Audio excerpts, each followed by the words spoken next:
This community really means so much because of what it stands for, that immigrants and refugees from all over strengthen the United States, and really they make the fabric that helps us to love this country so much.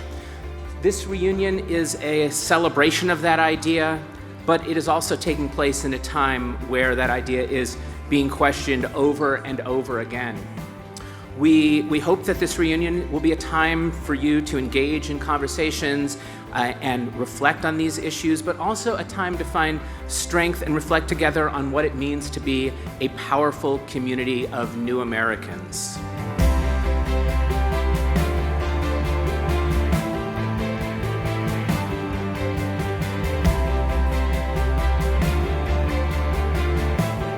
On behalf of the Soros family, I want to welcome you here to celebrating the 20-year reunion for the Paul and Daisy Soros Fellowships.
I'm overwhelmed, and it's my privilege to stand up here on behalf of the family this morning to welcome you, and the kind of response that we've had to have this many fellows want to be a part of this, to be a part of this living fellowship is so gratifying. It really means everything. This is a great start.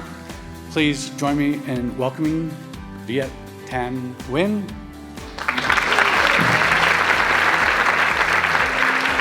The fact that this is a fellowship for new Americans is particularly meaningful for me because, as Jeffrey said, I came here as a refugee.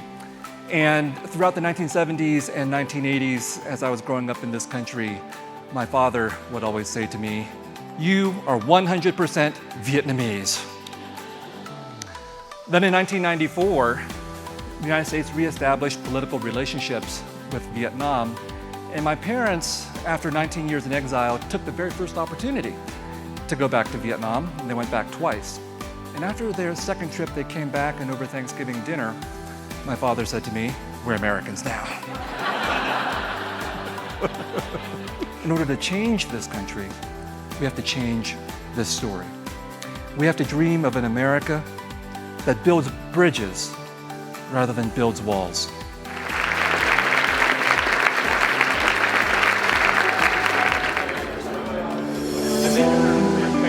I'm Paul Holmgrave. I'm a trustee here at this fabulous foundation. I must say my best memory, I think, is the memory of what's happening right now. This reunion seems to be extraordinary, and as I was saying to Craig, and Craig said he wanted to use it immediately, this feels like a summer camp for genius. And so please, you can use this as a motto. It's magnificent.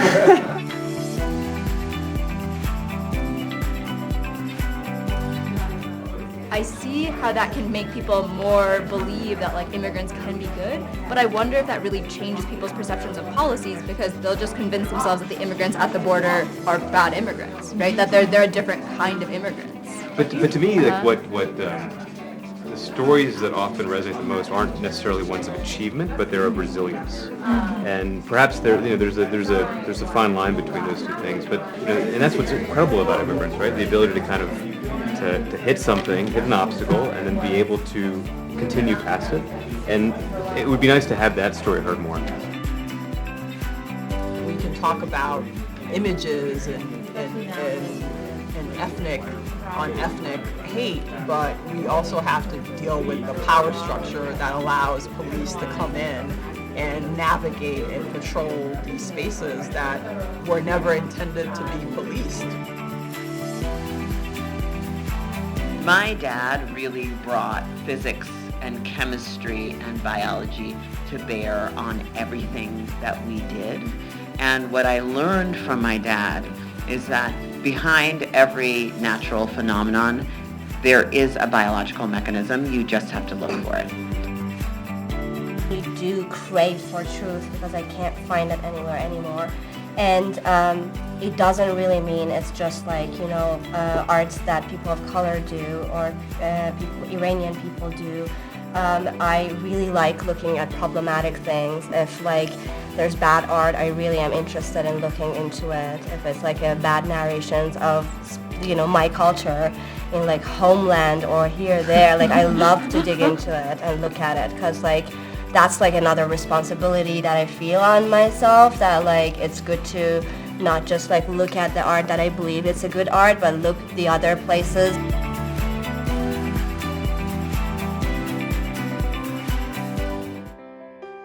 The leadership that's emerged from this fellowship is a different kind of leadership. It's the kind of leadership that gives back, that cares, whose primary focus is to make the world a better place. All of you truly embody the values, the opportunities, and the accomplishments they sought to celebrate. You've done us all a great honor. I can tell from the excitement in the room that everyone is as excited as I am to celebrate the Paul and Daisy Soros Fellowship for 20 years. 20 years. When I look at you all, I see attorneys fighting for justice for the most vulnerable communities. I see doctors and scientists working in and outside of hospitals on treatments and ideas that will change medicine from what we had until now. I see business leaders, entrepreneurs, writers, and researchers, artists and journalists.